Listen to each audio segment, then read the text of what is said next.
வணக்கம் friends, welcome to food and information Tamil. இன்னைக்கு நம்ம ரொம்ப அவசியமான ஒரு வீடியோ பார்க்க போறோம். வெங்காய விலை விண்ணை முட்டும் அளவுக்கு உயர்ந்துட்டே போகுது. வருஷம் மழை காலத்துல வெங்காய விலை ஏறுறது சகஜமா ஆயிடுச்சு. இந்த மாதிரி வெங்காய விலை உச்சத்துல இருக்கும்போது நம்ம சமையல்ல வெங்காயத்தை குறைச்சிக்கிட்டு அல்லது வெங்காயத்தை முற்றிலும் தவிர்த்துட்டு வெங்காயத்திற்கு பதிலாக வேறு பொருளை வைத்து எப்படி சமைப்பது, இதை பத்தி தான் இந்த வீடியோல பார்க்க போறோம். ஃபர்ஸ்ட், வெங்காயத்தை நம்ம சமையலுக்கு பயன்படுத்துவதற்கான காரணம் என்னன்னு பார்த்தீங்கன்னா அதோட ஃப்ளேவர் மற்றும் அதோட டெக்ஸ்சர். ஃபர்ஸ்ட் நம்ம வெங்காயத்தோட ஃப்ளேவருக்கான பெஸ்ட் சப்ஸ்டியூட், அதாவது மாற்று பொருள் என்னன்றத இப்ப நம்ம பார்க்கலாம். அதுல ஃபர்ஸ்ட் பார்த்தீங்கன்னா வெங்காயத்தாள். இதை நம்ம சமையல்ல வெங்காயத்திற்கு பதிலா சேர்க்கலாம்.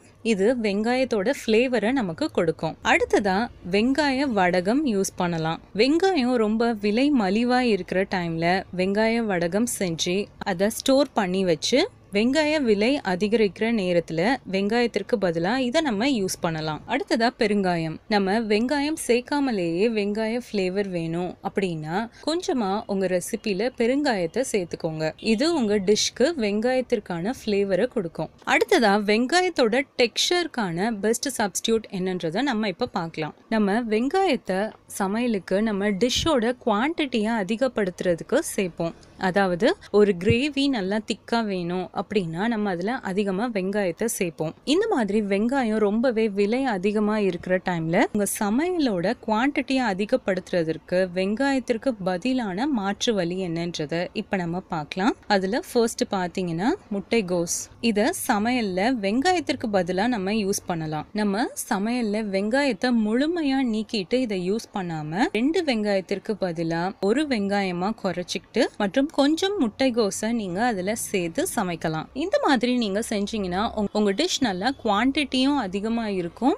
வெங்காயமும் முட்டைக்கோசையும் ஒன்னா நம்ம எண்ணெயில போட்டு வதக்கும் போது ரெண்டுமே கிட்டத்தட்ட ஒரே மாதிரியே இருக்கும். உங்களுக்கு சாப்பிடும் போதும் அந்த டேஸ்ட் டிஃபரன்ஸ் தெரியவே தெரியாது. அடுத்ததா நம்ம சமையல்ல வெங்காயத்தை குறைச்சிக்கிட்டு மற்ற காய்கறிகளை அதிகப்படுத்தலாம். ஒரு உதாரணம் பாத்தீங்கன்னா, நீங்க ஒரு கிரேவி செய்றீங்கன்னா அதுல வெங்காயத்தோட அளவை குறைச்சிக்கிட்டு அதுல தேங்காய் பால் அல்லது தேங்காய் விழுது சேர்த்து சமைக்கலாம். அடுத்ததா நம்ம ரைத்தா செய்யும் போது பாத்தீங்கன்னா வெங்காயத்தோட அளவை குறைச்சிக்கிட்டு அதுல வெள்ளரிக்காய், கேரட் சேர்த்துக்கலாம். இந்த மாதிரி நம்ம சமையல் செய்யற ஸ்டைல கொஞ்சம் மாத்திக்கிட்டாலே போதும், வெங்காய விலை ஏற்ற பாதிப்பிலிருந்து நம்ம தப்பிக்கலாம். ஓகே ஃப்ரெண்ட்ஸ், இந்த வீடியோ உங்களுக்கு ரொம்பவே பயனுள்ளதா இருக்கும்னு நினைக்கிறேன். இந்த வீடியோ உங்களுக்கு ரொம்ப பிடிச்சிருந்துச்சுன்னா லைக் பண்ணுங்க, ஷேர் பண்ணுங்க. இது போல இன்னும் நிறைய வித்தியாசமான இன்ஃபர்மேஷன்ஸ் மற்றும் டிப்ஸ் நீங்க தெரிஞ்சுக்கணுமா?